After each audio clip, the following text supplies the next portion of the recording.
வவுனியாவில் கைக்குண்டுகள் உட்பட ஆயுதங்கள் மீட்கப்பட்டமை சம்பந்தமாக பல்வேறு விதமான தகவல்கள் வெளியாகி கொண்டிருக்கின்றன. அது குறித்து இந்த காணொலியில் விரிவாக விளக்கமாக பார்க்க இருக்கின்றோம். வெளிநாடு செல்ல முற்பட்ட நபர் ஒருவர் கட்டுநாயக்கா விமான நிலையத்தில் வைத்து கைது செய்யப்பட்டிருக்கின்றார். அது குறித்தும் பார்க்க இருக்கின்றோம். தையட்டி விகாரை விகாராதிபதியை அங்கிருந்து உடன் வெளியேறும்படி அவருக்கு கடிதம் ஒன்று அனுப்பி வைக்கப்பட்டுள்ளது. அது குறித்த விவரங்களையும் பார்க்க இருக்கின்றோம். இந்த செய்திகள் உட்பட மேலும் பல செய்திகளும் தகவல்களும் இன்றைய காணொலியில் காத்திருக்கின்றன. தமிழடியான் சொந்தங்கள் அனைவருக்கும் வணக்கம். ஜூலை மாதம் 23 2025 ஆண்டு புதன்கிழமை. வாருங்கள் காணொலிக்குள் போகலாம். வவுனியா நேரியகுளம் பகுதியில் வீடொன்றில் மறைத்து வைக்கப்பட்டிருந்த பெருமளவிலான வெடிப்பொருட்கள் மீட்கப்பட்டிருக்கிறது. அதில் பார்த்தீங்கன்னு சொன்னால் 86 கைக்குண்டுகள் கிரனேட்ஸ் மீட்கப்பட்டிருக்கிறது. அதே போல T-56 வகை துப்பாக்கிக்கு பயன்படுத்துகின்ற ரவைகள், அதாவது நல்ல நிலையில் இயங்கு நிலையில் இருக்கக்கூடிய ரவைகள் 321 ரவைகள் மீட்கப்பட்டிருப்பதாக சொல்லப்படுகிறது. இவற்றுடன் சேர்த்து 5600 போதை மாத்திரைகளும் மீட்கப்பட்டிருப்பதாக இந்த தகவலில் சொல்லப்பட்டிருக்கிறது. அத்துடன் 22 வயதுடைய நபர் ஒருவரும் வவுனியா நேரியகுளம் பகுதியில் கைது செய்யப்பட்டிருக்கின்றார். இது நேற்று நடைபெற்ற சம்பவம். நேற்று முன்தினம் நடந்த சம்பவம் என்னென்று சொன்னால் 21 கொழும்பில் வைத்து கொழும்பு கிரிபத் கொட என்ற இடத்துல வச்சு ஒருவர் கைது செய்யப்படுறார். அவரிடமிருந்து T-56 வகை துப்பாக்கி ஒன்று மீட்கப்பட்டதாக சொல்லப்பட்டது. அவர் வழங்கிய தகவல்களின் அடிப்படையில் தான் இந்த நபர் வவுனியாவுக்கு அதாவது கொழும்பிலிருந்து விசேட அதிகாரிகள் வவுனியாவுக்கு இந்த குறிப்பிட்ட இந்த நேரியகுளம் பகுதியில் இருக்கக்கூடிய ஒரு வீட்டை சுற்றி வளைத்து அங்கிருந்து இந்த வெடிப்பொருட்களை மீட்டதாக சொல்லப்படுகிறது. அத்துடன் 22 வயதுடைய நபர் ஒருவரும் கைது செய்யப்பட்டுள்ளதாக சொல்லப்படுகிறது. எனவே கொழும்பில் கைது செய்யப்பட்ட நபர் வழங்கிய தகவல்களின் அடிப்படையில் தான் வவுனியால இந்த கைதும் இந்த வெடிப்பொருட்களும் மீட்கப்பட்டிருக்கிறது. இதுக்கிடையில் கொழும்பில் கைது செய்யப்பட்ட அந்த நபர் சம்பந்தமாக பல்வேறு விதமான தகவல்கள் பரப்பப்படுகின்றன. ஒன்று அவர் முன்னாள் விடுதலை புலிகளினுடைய உறுப்பினர் எனவும் அமைப்பிலிருந்து விலகி புனர்வாழ்வு பெற்ற ஒரு முன்னாள் புலி உறுப்பினர் என்று சொல்லி பரவலாக எல்லா ஊடகங்களையும் செய்திகள் சொல்லப்படுது. அவர் வவுனியாலிருந்து கொழும்புக்கு வந்திருக்கிறார். T-56 வகை துப்பாக்கி ஒன்றை கொண்டு ஏன்னு சொன்னால் கொழும்புல வேறொரு குழுவினர் ஒரு குற்ற செயல் ஒன்றில் ஈடுபட இருந்தார்களாம். அவர்களுக்கு துவக்க கொடுக்கறதுக்காக அவர் துவக்க கொண்டு வந்திருக்கார். T-56 வகை துப்பாக்கியை கொண்டு வந்திருக்கிறார். அதுக்கு பிறகு அந்த சம்பவம் நடந்து முடிஞ்ச பிறகு அந்த துவக்க திருப்பி வவுனியாவுக்கு கொண்டு போறதுதான் இவருடைய அந்த வேலை திட்டம் என்று சொல்லப்படுகிறது. இதுல துப்பாக்கியுடன் கைது செய்யப்பட்ட அந்த நபர் முன்னாள் புலி உறுப்பினர் என்று சொல்லி திரும்ப ஊடகங்களில் செய்திகள் வந்துருக்குது. இதுக்கு பின்னால பல்வேறு விதமான சந்தேகங்கள் எழுப்பப்படுது. ஏனென்று சொன்னால் இந்த நாட்டில் எப்பெல்லாம் ஏதாவது நெருக்கடிகள் பிரச்சனைகள் வரைக்குள்ள அல்லது ஏதாவது ஒரு முக்கியமான விஷயத்தை திசை திருப்போடும் என்று சொல்லி ஒரு தேவை வரைக்குள்ள உடனே புலி உறுப்பினர் முன்னாள் புலி உறுப்பினர் ஆயுதங்களுடன் கைது என்று சொல்லி இந்த மாதிரியான செய்திகள் கடந்த காலங்களில் நிறைய தரம் வந்திருக்குது. எனவே இப்படியான செய்தி ஒன்று இப்போ ஹைலைட் பண்ணப்படுது, அது திரும்ப பேசப்படுது என்று சொன்னால் அதுக்கு பின்னால் என்னென்ன எல்லாம் இருக்குன்னு சொல்லி தெரியல. ஏதாவது ஒரு முக்கியமான விஷயத்தை மூடி மறைக்கிறதுக்காக இப்படியான செய்திகள் திட்டமிடப்பட்டு வேணுமென்றே பரப்பப்படலாம். அதே நேரம் அந்த கைது செய்யப்பட்ட நபர் கொழும்பு கிரிபத் கொடையில் கைது செய்யப்பட்ட நபர் ஒருவேளை உண்மையிலேயே முன்னாள் இயக்க உறுப்பினராக இருந்தாலுமே கூட அது அவருடைய தனிப்பட்ட பிரச்சனையாக தான் பார்க்கணுமே தவிர அதை ஒரு சாட்டா வச்சுக்கொண்டு நாட்டில் இருக்கக்கூடிய ஏனைய முன்னாள் இயக்க உறுப்பினர்களை துன்பப்படுத்துறது, இப்போ அவர்களை கூப்பிட்டு வச்சு விசாரிக்கிறது, இந்த மாதிரியான விஷயங்கள் நடக்கக்கூடாது. ஏன்னு சொன்னால் அது மிக முக்கியமானது. குறிப்பாக அந்த போராளிகள் நலன்புரி சங்கம் என்று சொல்லி ஒரு சங்கம் இருக்குத்தானே, அவர்கள் இது சம்பந்தமாக ஒரு அறிக்கை ஒன்று விடணும். ஒருத்தர் பிளவுறார் என்று சொன்னால் அது அவருடைய சொந்த பிரச்சனையாக இருக்குமே தவிர அவருக்கு பின்னால் நிறைய பேர் ரிப்பினமெண்டோ அல்லது அவர் சம்பந்தப்பட்ட ஆக்கள் ரிப்பினம் என்று சொல்லியோ அர்த்தம் கிடையாது. எனவே இது சம்பந்தமாக ஒரு விளக்கம் ஒன்றை கொடுத்து போராளிகள் நலம்புரி சங்கம் ஒரு அறிக்கை வர்றது நல்ல மட்டும் நான் நினைக்கிறேன். அப்படி இல்லைன்னு சொன்னால் சும்மா இருக்கிற எல்லார் மேலேயும் சந்தேகங்கள் வரும், அது வர பெரிய பிரச்சனையாக போகும். எனவே இது சம்பந்தமாக அவர்கள் ஒரு தெளிவூட்டும் அறிக்கை ஒன்றை வெளியிடுவது பொருத்தமானதாக இருக்கும். அதே நேரம் இப்படியான செய்திகள் ஊதி பெருப்பிக்கப்படுறது பலத்த சந்தேகங்களை எழுப்பியுள்ளது. மாரவில பகுதியில் இடம்பெற்ற துப்பாக்கிச்சூட்டு சம்பவத்தில் பெண் ஒருவர் கொல்லப்பட்டிருக்கின்றார். அவருக்கு அருகிலே இருந்த ஒரு 10 வயது சிறுமி ஒருவரும் காயமடைந்திருக்கின்றார். இந்த சம்பவம் நேற்று ஜூலை மாதம் 22 செவ்வாய்க்கிழமை இடம்பெற்றிருக்கிறது. மாரவில பகுதியில் இருக்கின்ற வீடு ஒன்றுக்கு முன்னால் நின்று கொண்டிருந்த ஒரு பெண் ஒருவர் மீது இந்த துப்பாக்கிச் சூட்டு சம்பவம் இடம்பெற்றிருக்கிறது. இதில் கொல்லப்பட்டவருடைய விவரங்கள் மற்றும் துப்பாக்கிச் சூட்டை நடத்தியவர்களுடைய விவரங்கள் மற்றும் இந்த கொலைக்கான காரணம் போன்றவை இதுவரை வெளியாகவில்லை. தையட்டி விகாரையினுடைய விகாராதிபதிக்கு கடிதம் ஒன்று அனுப்பி வைக்கப்பட்டிருக்கிறது. அவரை உடனடியாக வெளியேறும்படி. இந்த கடிதம் மிகுந்த ஒரு பரபரப்பை உருவாக்கி இருக்கிறது. எனவே அதனுடைய விவரங்களை பார்க்கலாம். இந்த கடிதத்தை அனுப்பியிருக்கிறதாருன்னு பார்த்தீங்கன்னு சொன்னால் ஒரு பிரதேச சபையினுடைய தவிசாளர், அதாவது வலிகாமம் வடக்கு பிரதேச சபையினுடைய காங்கேசன்துறை பிரதேச சபையினுடைய தவிசாளர் சோவண்ணா சுகிர்தன் அவர்களால் இந்த கடிதம் அனுப்பி வைக்கப்பட்டிருக்கிறது.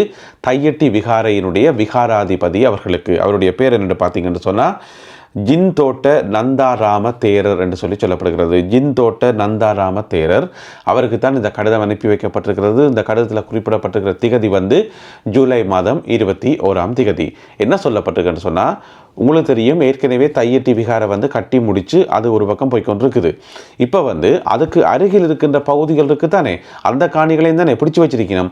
அந்த காணிகளுக்குள்ளே புதுசாக கட்டிடங்கள் கட்டுறதுக்கான முயற்சிகள் மேற்கொள்ளப்படுவதாகவும், அதிலையும் பார்த்தீங்கன்னு சொன்னால் ஒரு கட்டிடம் கட்டுறதுக்கு அத்திவாரம் எல்லாம் ஏற்கனவே தோண்டியாச்சு, அப்படியான பணிகள் நடந்துருப்பதாகவும் சொல்லப்படுகிறது. என்னென்னா வெளியில் வந்த தகவல்களின் அடிப்படையில் தான் இதெல்லாம் எங்களுக்கு தெரிய வந்திருக்கு.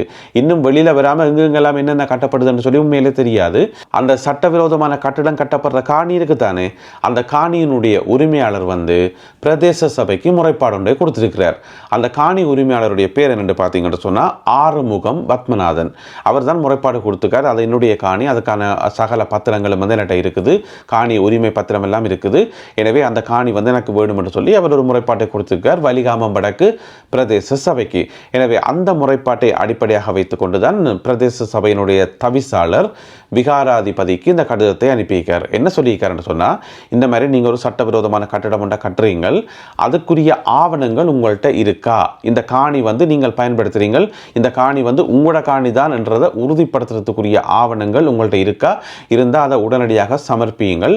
அப்படி இல்லாத பட்சத்தில் நீங்கள் உடனடியாக வெளியேறணும், இந்த பணிகள் எல்லாத்தையும் நிப்பாட்டி போட்டு உடனடியாக வெளியேறணும் என்று சொல்லி பிரதேச சபையினுடைய தவிசாளர் சோவண்ணா சுகிர்தன் தையட்டி விகாரையினுடைய விகாராதிபதிக்கு இந்த கடிதத்தை அனுப்பி வைத்திருக்கின்றார். எனவே குறிப்பிட்ட இந்த பகுதியில் இன்னும் எத்தனை கட்டடங்கள் கட்டி கொண்டிருக்கிறார்கள் என்று சொல்லி சரியான தகவல்கள் வெளிவரையில் இருந்த போதிலும் கூட விகாராதிபதி ஒருவருக்கு பிரதேச சபையினுடைய தவிசாளர் இப்படியாக உத்தியோகபூர்வமாக ஒரு கடிதம் ஒன்றை அனுப்பியிருப்பது பலருடைய கவனத்தையும் ஈர்த்துள்ளது. செம்மணி மனித புதைக்குழியில் நேற்று 17வது நாளாக அகழ்வு பணிகள் இடம்பெற்றிருந்தன. அதாவது செம்மணி சித்துப்பாத்தி இந்து மயானத்தில் இந்த அகழ்வு பணிகள் இடம்பெற்றிருந்தன. நேற்றைய நாளில் பார்த்தீங்கன்னு சொன்னால் மொத்தமாக 8 மனித எலும்புக்கூட்டு தொகுதிகள் மீட்கப்பட்டிருக்கின்றன.